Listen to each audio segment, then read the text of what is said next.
여러분, 하나님 앞에, 하나님 지금 우리 안에 와 계세요.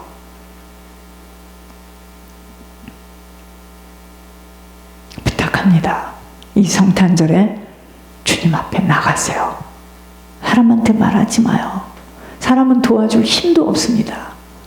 하나님 살려주세요. 나 좀 도와주시옵소서. 아버지는 죽은 자도 살리신다는데 하나님, 내가 너무 오랜 시간 동안 이 잘못된 버릇 때문에 내가 이렇게 됐습니다. 나 좀 도와주세요. 하나님. 기도해 보시기 바랍니다. 두 번째, 이 성탄절의 의미는 하나님의 영광을 보게 되는 겁니다.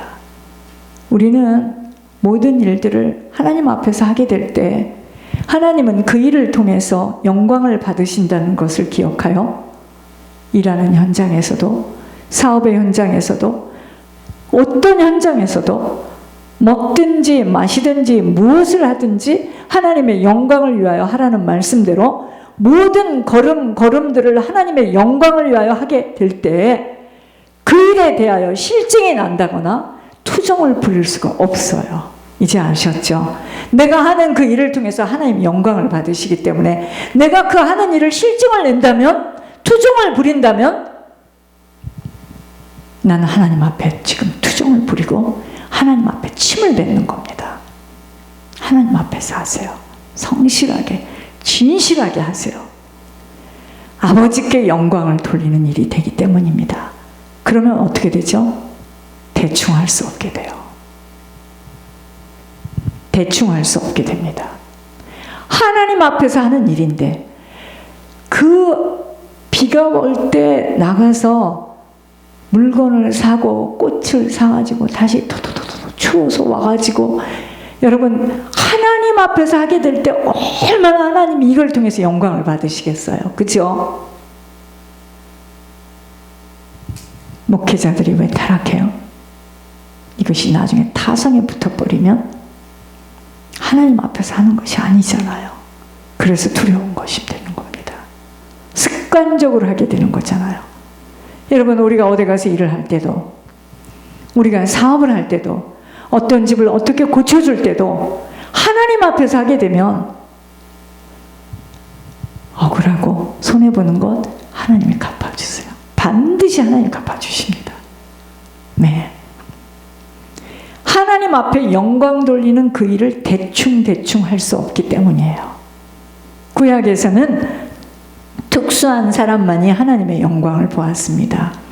모세가 시내 산에서 하나님의 영광을 보니까 십계명을 받아가지고 내려오는데 얼굴이 빛이 나는 거죠. 이사야가 성전에서 하나님의 영광을 보았습니다. 영광은 하나님의 임재를 말하는 거예요. 말씀이 우리 가운데 거하심에, 그러니까 그 독생자는 하나님의 영광입니다. 하나님이 나타나신 거예요. 좋으시면 안 돼요. 그러니까 예수 그리스도의 그 삶 전체는 하나님의 영광이었습니다. 우리들의 삶 전체도 하나님 앞에서 행하게 될 때, 이걸 몰랐기 때문에 우리가 결혼식 끝나고 그렇게 처음에는 조심스러워서 방구 뽕뽕 끼는 것도 무서워서 그냥 물 틀어놓고 하다가 나중에는 막 입에서 썩은 냄새 나고 막 싸우고 막. 여러분, 이게 하나님 앞에서 하지 못한 가정생활이었습니다. 하나님께 영광을 못 돌리는 거예요. 그 사람 놔두고 또 딴 사람하고 딴짓들 하고. 그건 뭐냐면 하나님 앞에 침 뱉은 거예요. 왜냐하면 하나님 앞에서 선서를 하고 결혼을 했다면, 제자들은요, 예수께서 병을 고치시고 무리를 걸으시고 바람을 잠잠케 하고 오병이어의 기적을 봤어요. 이게 뭐죠? 그때 하나님의 임재하심을 본 거예요. 하나님의 영광을 보았지만 십자가의 죽으심에서는 영광을 보지 못하고 다 도망을 쳤습니다.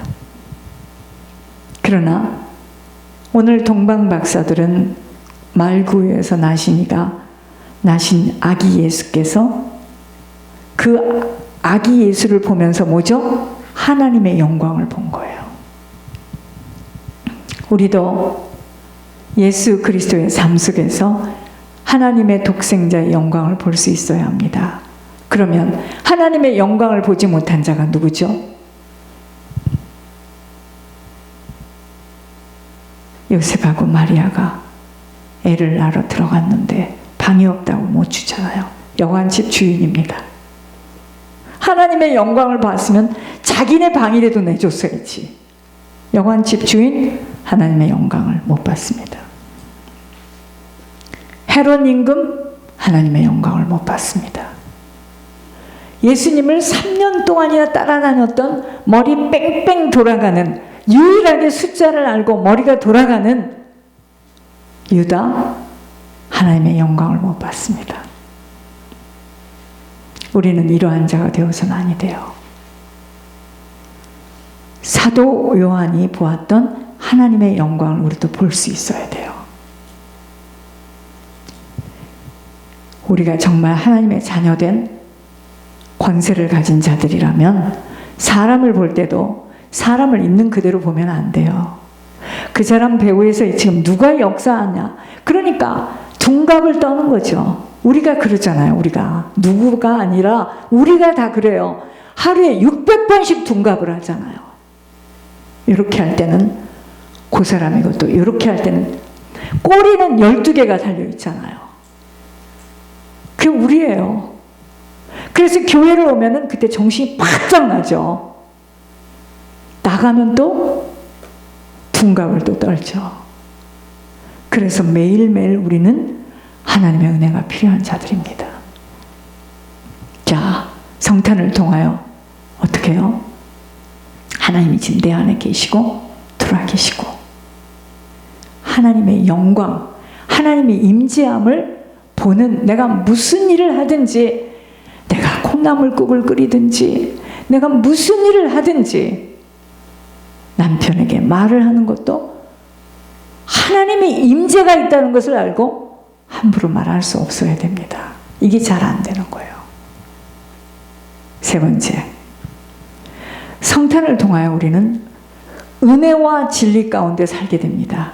오늘 요한복음 1장 14절에 이 말씀이 다 들어있어요. 은혜와 진리 가운데 우리가 성탄을 통해서 이제는 은혜와 진리 가운데 살게 되는 거예요. 은혜로 사는 거예요. 이제는 하나님이 주시는 그 정말 규례와 명령을 따라 사는 거지 내 마음대로 살 수 없어요.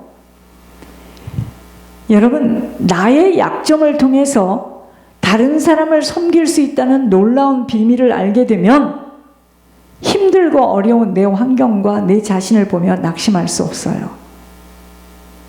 모든 것을 은혜로 살고 은혜로 받아들일 수 있기 때문이에요. 예를 들어서 나는 모자라고 부족하고 나는 약간의 좀 증상이 덜 떨어졌다. 상관없어요. 그러니까 나는 하나님 말씀대로 세상과 맞지 않게 나는 하나님 나라에 투자하듯이 나는 계산 없이 던질 거야. 이게 지금 그 얘기입니다. 머리가 막 싱싱 돌아가는 사람은 그렇게 못해요. 척척 그냥 하는 척, 살살살살 척척 이렇게 하는 거죠. 이제 무슨 얘기인지 알았습니까? 성탄절을 통해서 우리가 이제는 은혜와 진리 가운데 살게 됩니다. 그러므로 은혜를 받은 자이므로 은혜를 갚을 수 있는 길은 오직 섬김뿐이에요. 섬기러 오신 주님에게 우리가 은혜를 받은 자들이라면 이제는 은혜와 진리 가운데 살게 되는 게 뭐냐면 이제 은혜 받은 자니까 주님 따라가는 섬김의 삶을 사는 겁니다. 세상에는 두 팔과 두 다리가 없는 자들인데 하나님의 은혜를 간증하는 작은 거인들이 있어요. 그렇죠? 그들은 장애로 태어난 것까지 하나님께 감사하다고 고백하는 걸 들어요. 한 번도 자기 자신이 장애라고 생각한 적이 없답니다. 오직 다른 사람과 내가 살아가는 것이 조금 다를 뿐이라고 고백해요. 우린 그럽니까? 뭐 때문에 이런 집에서 태어나고 남들은 키도 훌쩍 큰데 나는 이렇게 조그맣게 태어나고, 눈은 또 찌끄맣게 태어나고, 코는 또 하늘을 쳐다보고, 남들은 건강하게 태어났는데 나는 왜 이렇게 태어났어? 남들은 어려서부터 부모가 잘 키웠는데 나는 왜 또 버려졌어? 우리는 그냥 앉으면 불평불만해. 정신이 없죠. 하나님의 은혜로 사는 자들이 아니에요. 그거는 나를 만드신 분도 아버지시고, 나를 여기까지 인도하신 분도 아버지시고, 눈을 뜨고 정신을 차려보니 어마어마한 인생을 살고 왔구나. 죽이시지 않은 것이 다행이다. 여러분, 그들이 경험한 아픔이나 고통을 극복할 수 있는 힘을 하나님께서 주셨어요. 그 장애인들. 그러니까 본인들에게 주어진 성공이나 실패, 기쁨과 고난이 따르는 자신들의 인생에 무언가 의미를 준다면 그것으로 행복하다고들 고백합니다. 여러분, 사람들은요, 하나님의 은혜 받아서 은혜로 사는 인생임을 모르게 되면 모든 것이 나의 기준 속에서 믿음 안에서까지도, 이 자리에 들어와서까지도 내 생각대로 되어지지 않고 나는 저 사람보다 낫지 못하는 것에 늘 열등의식에 눌려서 하나님의 은혜를 팔아먹고 사는 사람이 되는 거예요. 아셨습니까? 여러분, 많은 것을 준 자에게는 하나님께서 많은 걸 원하세요. 그거 아세요? 내가 받을 그릇이 없어 적게 받았다면 하나님 나에게 또 많은 걸 원하지도 않아요. 그냥 그만큼 원하세요. 근데 우리는 그거보다 나는 적고 저 사람은 많이 받았겠구나, 저 사람은 축복을 받았다, 이것으로 계속 갈등하고 비교하다가 하나님의 은혜를 다 팔아먹어요. 돌이켜야 됩니다. 나는 받을 만한 그릇이 그만큼이야. 저는 목회가 딱 요 사이즈밖에 할 수 있는, 제가 못 되기 때문에 요 사이즈로 하는 거예요. 그러나 저는 양보다는 질이라는 생각으로 한 사람 한 사람을 제자의 삶 속에 딱 세우기를 소망하는 겁니다. 여러분, 우리가 다 그의 충만한 데서 받으니 은혜 위에 은혜로라. 예수님의 충만하신 은혜를 통하여 그 은혜가 넘쳐 흘러 하늘만을 소망하며 살아갈 수 있는 자들이라면 얼마든지 은혜로운 삶을 어떤 환경과 어떤 조건 속에서도 살아갈 수 있어요. 은혜만 놓치지 않는다면.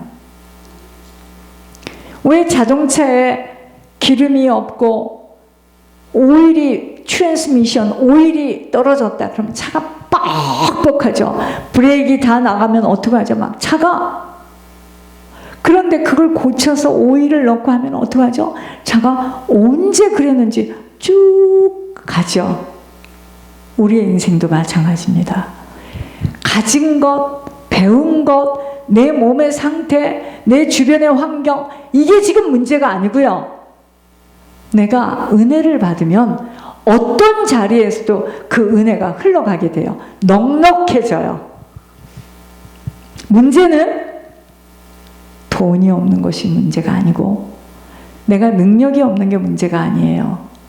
내가 지금 주일날 자세하게 말씀을 드리겠지만 내가 지금 은혜가 없어요. 주님의 은혜가 없어요.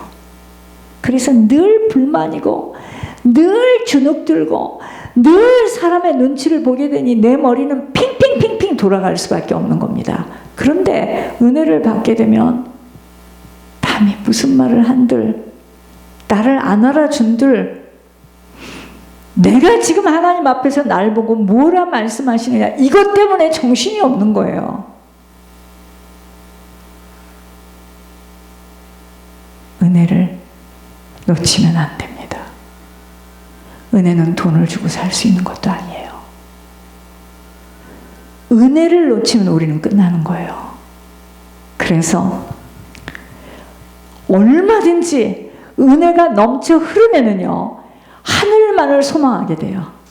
은혜가 하나님께로부터 오는 거잖아요. 그렇죠?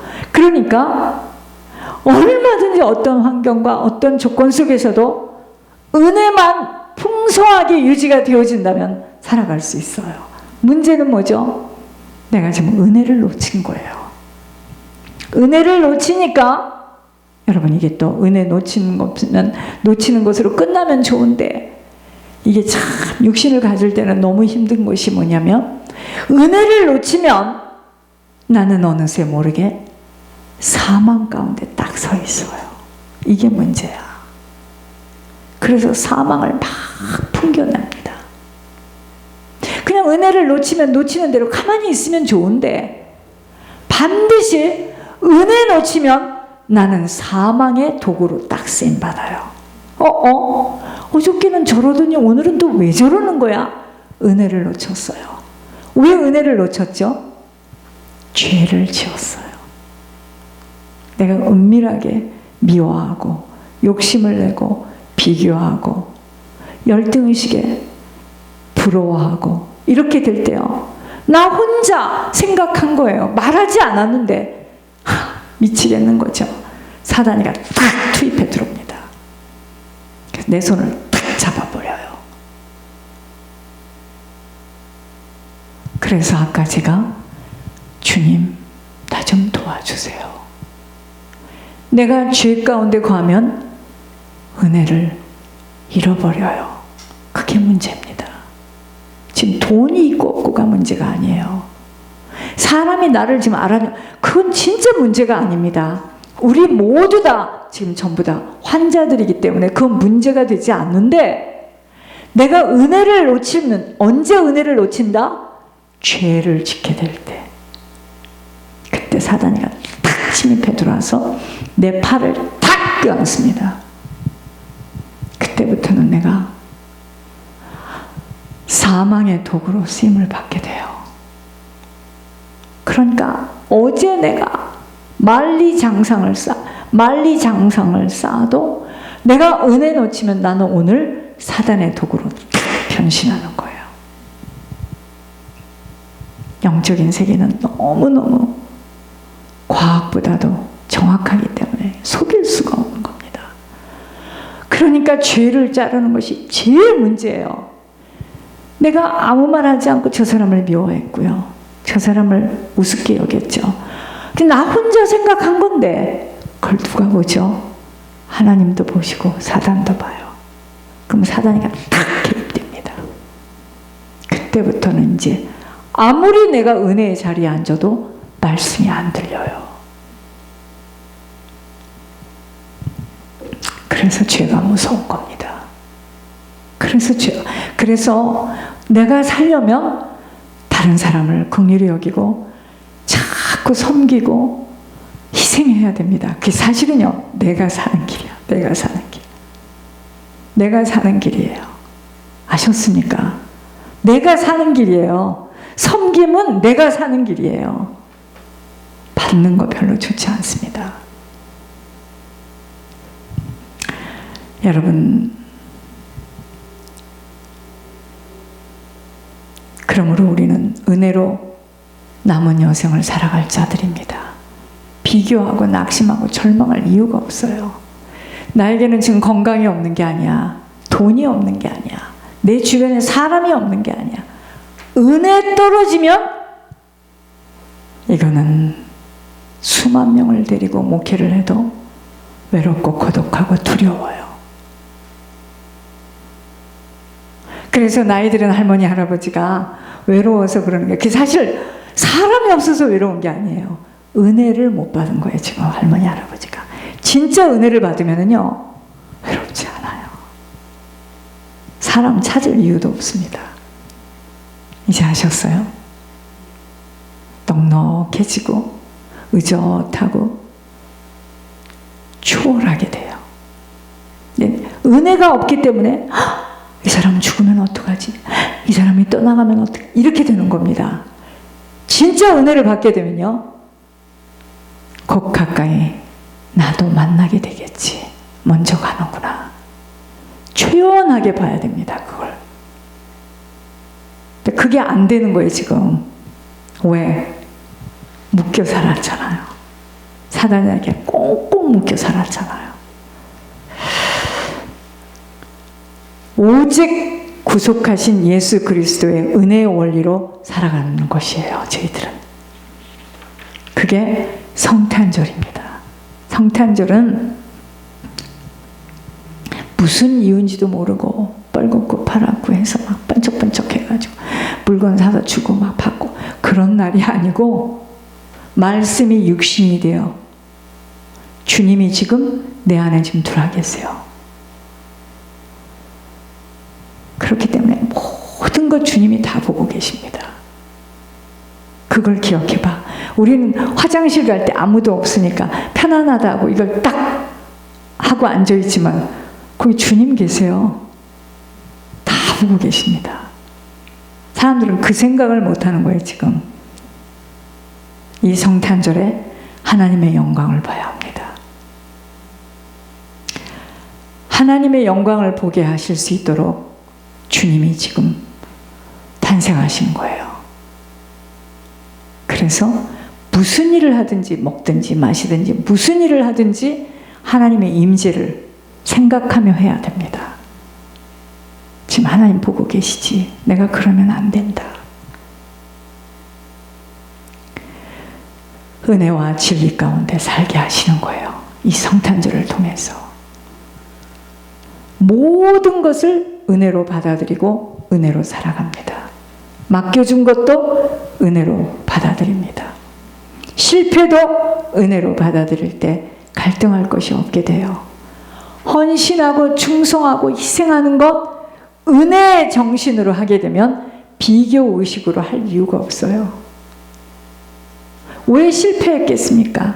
실패할 수밖에 없는 죄의 자리에 있었기 때문에 하나님이